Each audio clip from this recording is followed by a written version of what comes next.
কিভাবে আপনি ঘরে বসে থেকে আপনার হাতে থাকা মোবাইল ফোনটি দিয়ে আপনি বিমান টিকিট কাটবেন সেটি আমি আপনাদেরকে এই ভিডিওটির মাধ্যমে দেখাইবো। আজকে যে অ্যাপ্লিকেশনটি থেকে আপনাদেরকে দেখাইবো কিভাবে আপনারা বিমান টিকিট কাটবেন, সেই অ্যাপ্লিকেশনটির নাম হচ্ছে আল মাতার। সৌদি আরবের ভিতরে খুবই ফেমাস বর্তমানে, এবং এই সাইডের থেকে আপনারা বিমান টিকিট তুলনামূলক কমভাবে পেয়ে যাবেন। অনেক সময় বিমানের ডিসকাউন্ট থাকে, কিন্তু অসাধু টাবল ব্যবসায়ীরা নানান ধরনের ভিডিও করে আপনাদেরকে অফার দিবে, এই অফার সেই অফার। যখনই আপনি তাদের দোকানে যাবেন বলবে যে অফার শেষ হয়ে গেছে, আর একটু আগে আসলে আপনি অফারটি পাইলে নিলে। এমন ধরনের অনেক অভিযোগ আছে, অনেক গ্রাহক কমেন্ট বক্সে সে ধরনের কমেন্ট করে। আমি সেগুলো দেখেই অ্যানালাইজ করে আজকে আপনাদেরকে এই আল মাতার অ্যাপসটির সাথে পরিচয় করিয়ে দেব, এবং এই অ্যাপসটির থেকে কিভাবে সহজ মাধ্যমে ঘরে বসে থেকে নিজে নিজে বিমান টিকিট কাটবেন। এবং ভিডিওটি শুরু করার আগে কয়েকটি বিষয় আপনাদেরকে ধারণা দেই, কারণ আপনি যদি একটু ভুল করেন তাহলে আপনার কষ্ট অর্জিত টাকাটি লোকসান হতে পারে। কেমন? শুধুমাত্র ট্রানজিট বিমান টিকিট কাটার আগে অবশ্যই সতর্কতা অবলম্বন করবেন, কারণ ট্রানজিটে বিমান টিকিট কাটলে অনেক সময় যদি বিমান এয়ারলাইন্স পরিবর্তন হয়ে যায় তখন আপনার কিন্তু ট্রানজিট ভিসা প্রয়োজন হয়ে যায়। যদি ডাইরেক্ট যান, ডাইরেক্ট রিয়াদ থেকে ঢাকা, আবার ঢাকা থেকে রিয়াদ, তাহলে কোনো অসুবিধা নেই। তাহলে আপনি এনি এয়ারলাইন্সে বিমান টিকিট কাটতে পারেন, যে কোনো অ্যাপ্লিকেশন থেকে, কোনো অসুবিধা নেই। কিন্তু খেয়াল রাখতে হবে, যদি ট্রানজিটে কাটছেন তাহলে আপনি যেই এয়ারলাইন্সে দুবাই যাইবেন সেই এয়ারলাইন্সে যাতে আবার বাংলাদেশ যান, এয়ারলাইন্স যাতে পরিবর্তন না হয়, এয়ারলাইন্স কোম্পানি যাতে পরিবর্তন না হয়। এক্সাম্পল হিসাবে আপনাদেরকে বুঝাইছি, এটা দুবাই হতে পারে, এটা ওমান হতে পারে, বা অন্য দেশ হতে পারে। So, এই বিষয়গুলো সতর্ক থাকতে হবে। আরেকটা ট্রানজিট আছে, যেমন আপনি জেদ্দার থেকে রিয়াদ যাবেন, রিয়াদ থেকে ঢাকা যাবেন, তাহলে কোনো অসুবিধা নেই, কারণ এই দুই দেশের জন্য আপনার কোনো ভিসা লাগবে না, যেহেতু সৌদি আরবের ভিসা অলরেডি আপনার আছে, এবং বাংলাদেশ যেহেতু আপনার নিজের হোম কান্ট্রি, তাহলে এখানে কোনো ভিসা প্রয়োজন হবে না। যদি থার্ড পার্টি আরেকটা কান্ট্রি পড়ে এবং একই এয়ারলাইন্সে হয়, তখনও আপনার কোনো ট্রানজিট ভিসা প্রয়োজন হবে না। যদি এমন হয় যে আপনি সৌদি আরব থেকে সৌদি এয়ারলাইন্সে দুবাই গেছেন, সেখান থেকে গিয়ে আবার ফ্লাই দুবাই আপনি বাংলাদেশ যাবেন, তাহলে কিন্তু আপনার ট্রানজিট ভিসা প্রয়োজন হবে। এবং এমন সিচুয়েশনে যদি আপনার কাছে ট্রানজিট ভিসা না থাকে, তাহলে আপনাকে ফ্লাই করতে দিবে না। এভাবে অনেক শত শত বাইরা কিন্তু টাকা লোকসান খাইছে। এর কারণ হচ্ছে তারা নিজেরা না বোঝার কারণ। আশা করি এই ভিডিওটির মাধ্যমে আপনারা বুঝতে পারছেন, এবং আমি সর্বোচ্চ চেষ্টা করি যতগুলো ভিডিও তৈরি করার, প্রত্যেকটি ভিডিও যাতে সঠিকভাবে পরামর্শ দিয়ে তৈরি করি। কারণ ভিডিও শুধু তৈরি করে দিলে হবে না, আমার ভিডিও দেখে শত শত ভাই এখান থেকে বিমান টিকিট কেটে ফেলবে, কিন্তু এই ইনফরমেশনটা না জানার কারণে কিন্তু তার 50 থেকে 60-70 হাজার টাকা লোকসান হয়ে যাবে। তাই কথা একটু বেশি বলা, আপনারা অনেক সময় কথা বেশি বলা পছন্দ করেন না, কিন্তু এর জন্য কিন্তু পরবর্তীতে আপনারই ভোগান্তি ভুগবেন। এছাড়া এই বিষয়গুলো যদি সতর্ক থাকেন এবং রিফান্ড অপশনটা আপনারা চেক করেন যে রিফান্ড কিনা টিকিটটা, তাহলে আপনি বিমান টিকিট কাটতে পারেন, কোনো অসুবিধা নাই, কোনো পেরেশানি নাই। এবং যে ট্রাভেলস থেকে কাটেন তাদের থেকে ভালো সুবিধা পাবেন আপনার অ্যাপ্লিকেশনে, যেমন আল মাতার, সৌদি অ্যাপ্লিকেশন, ট্রিপ অ্যাপ্লিকেশন। আসলে আমি আপনাদেরকে এখন বিস্তারিত দেখাই কিভাবে আপনারা বিমান টিকিটটি কাটবেন। প্লে স্টোরে চলে আসবেন, প্লে স্টোরে আসার পরে সার্চ বক্সে সার্চ করবেন আল মাতার, অ্যাপ্লিকেশনটি ইনস্টল করে নেবেন। জাস্ট ওপেনে ক্লিক করে দিবেন। ওপেনে ক্লিক করার পরে এখানে একটা দেখেন ক্রুজ চিহ্ন আছে, এটাতে ক্লিক করে দিবেন, অলওয়েতে দিয়ে দিবেন। এখানে দেখেন একটা ফ্লাইটস একটা অপশন আছে, এটাতে ক্লিক করে দিবেন। ক্লিক করার পরে এটা দেখেন রাউন্ড টিপ, আমরা যাওয়া আসার, এটা হচ্ছে শুধু ওয়ানে, শুধু যাইবো আমি, আসবো না। এটা হচ্ছে মাল্টি সিটি, অর্থাৎ একাধিকবার যাইবো আসবো। সো আমরা রাউন্ড টিপটা একটা চেক করব। রিয়াদ থেকে ঢাকা যাইবো এবং আসবো, টিকিটের মূল্যটা আপনাদেরকে দেখাইবো, রিয়াদ এবং ঢাকা, এবং কিভাবে আপনি সঠিক নিয়মে টিকিট কাটবেন এবং কোন কোন বিষয়গুলো সতর্ক থাকবেন, প্রত্যেকটি বিষয় আমি সুন্দরভাবে আপনাদেরকে বোঝানোর চেষ্টা করব। মনোযোগ সহকারে ভিডিওটি দেখবেন। সো দেখেন, আমি রিয়াদ থেকে ঢাকা এখন কত তারিখে যাইবো, কত তারিখে আসবো সেটি দিয়ে দিই। ধরেন আগস্ট মাসের 5 তারিখে দিলাম বা 7 তারিখে দিলাম, আগস্ট মাসের 7 তারিখে, এবং আগস্ট, সেপ্টেম্বর, অক্টোবর, নভেম্বরের, ধরেন নভেম্বরের আমরা 10 তারিখে রিটার্ন করলাম। ওকে, আপনি আপনার মতো দিয়ে নেবেন।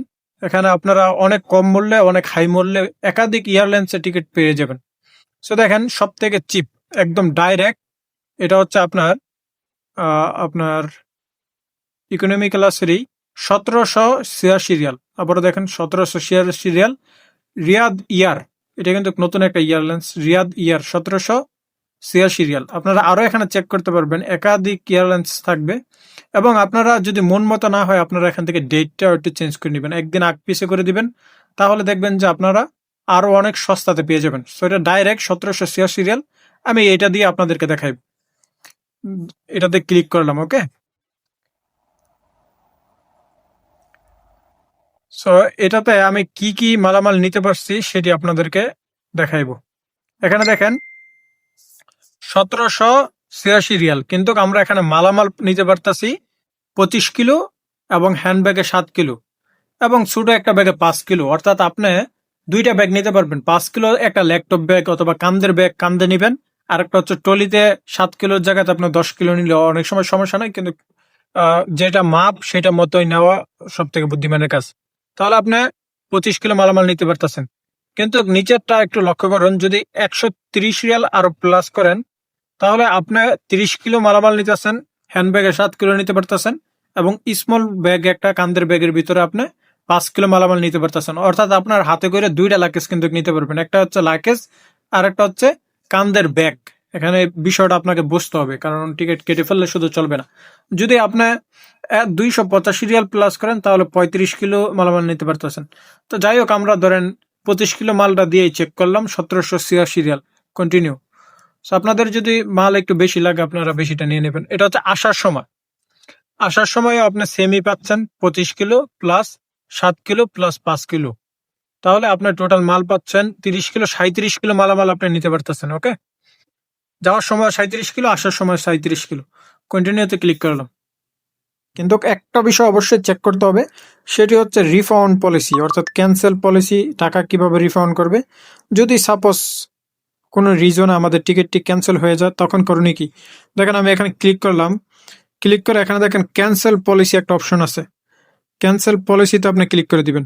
ক্লিক করার পরে এখানে আপনার প্রশ্নগুলো আপনি করতে পারবেন, তাদের সাথে চ্যাট করতে পারবেন। দেখেন can I modify my booking, এটা অর্থ হচ্ছে যদি আমি টিকিটটি কাটি পরবর্তীতে আমি ডেট চেঞ্জ করতে চাচ্ছি তখন করতে পারবো কিনা, এটাতে আমি ক্লিক করে দিলাম। তারা কি আমাকে জানাচ্ছে যে আমরা মডিফাই করতে পারবো, মডিফাই করতে পারবো এবং মডিফাইয়ের জন্য আমাদের 30 রিয়াল করে ফি নিবে। ওকে, অর্থাৎ ধরেন ডেট চেঞ্জ করলাম এবং কোনো কিছু জানতে চাইলাম, কোনো কিছু ভুল হয়ে গেছে সেগুলো পরিবর্তন করলাম, তার জন্য 30 রিয়াল বেশি নেবে। সো এটা কোনো ইস্যু না।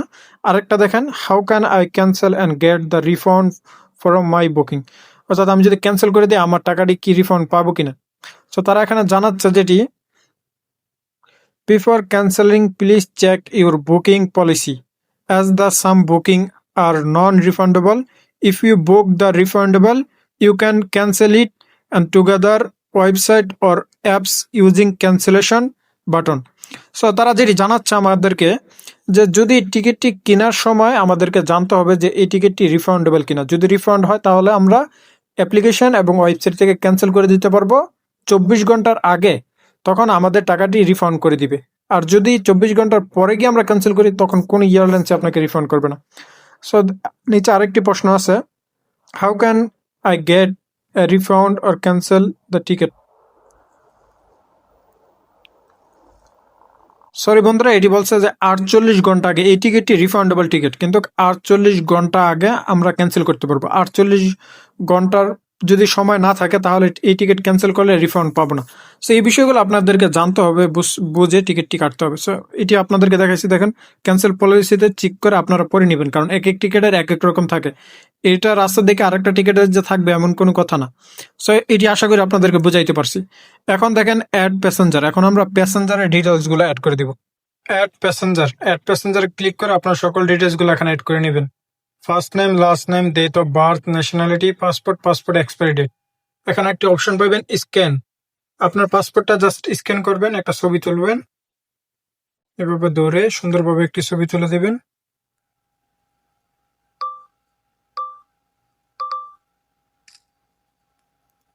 এবং দেখবেন অটোমেটিকলি সকল ডিটেলস আপনার এখানে চলে আসছে। আপনার নাম, আপনার ন্যাশনালিটি, কোনো কিছু মিস থাকলে সেটি এখান থেকে বসিয়ে দিবেন।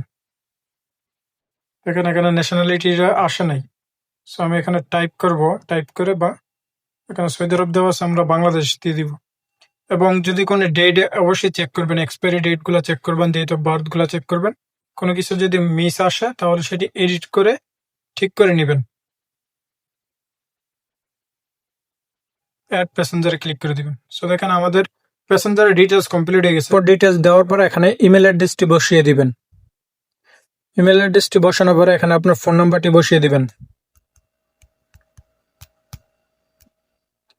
কন্টিনিউতে ক্লিক করে দিবেন।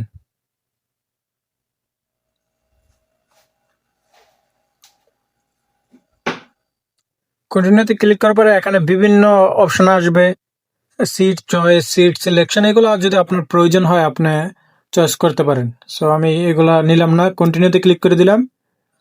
কন্টিনিউতে ক্লিক করার পরে এখানেও কিছু অপশন আছে, আপনারা চাইলে এগুলা নিতে পারেন। এগুলা তেমন একটা প্রয়োজন না, ওই ইন্টারনেট সুবিধা বা বিভিন্ন সুবিধা, এর জন্য আপনাকে এক্সট্রা টাকা পে করতে হবে। সো আমার দরকার নাই, কন্টিনিউতে ক্লিক করে দিলাম। কন্টিনিউতে ক্লিক করে দেওয়ার পরে আপনাকে পেমেন্ট করতে হবে। এখানে আপনার একটা সুবিধা পাচ্ছেন যে কিস্তিতেও নিতে পারতেছেন।